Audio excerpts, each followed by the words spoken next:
c'est pas le problème de la Calédonie, c'est la redistribution de richesses.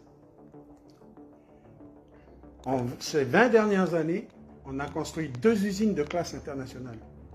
On a créé 1194 milliards de croissance. Vous faites un cumulé de la balance des paiements et vous obtiendrez ce chiffre. Le problème, c'est où elle est passée cette croissance. Elle n'est pas venue dans l'économie calédonienne.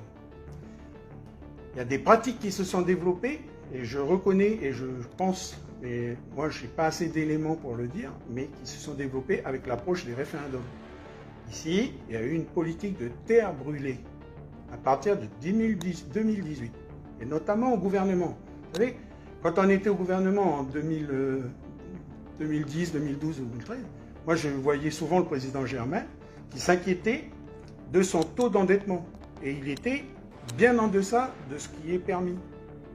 Comment se fait-il qu'on est arrivé avec tant d'endettement? Bon, moi je salue le président Mapou, parce que lui il est arrivé, il a tout mis sur la table. C'est-à-dire qu'il a sorti tous les cadavres des placards, et puis il nous a montré combien on était endetté.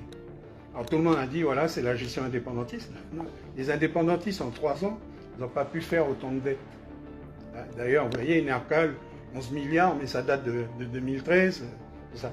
Donc, le problème, c'est qu'il y a ici, il y a des comportements pervers en économie, où que rien ne reste, tout part.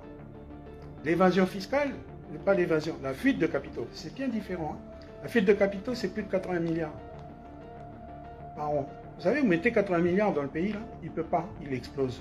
Il y a trop d'argent. Donc tout ça, ça part où?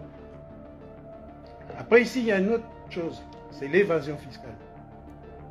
L'évasion fiscale, c'est pas 80 milliards, hein, c'est des centaines de milliards. C'est-à-dire qu'ici, on ne rentre pas les vraies recettes liées à notre matière.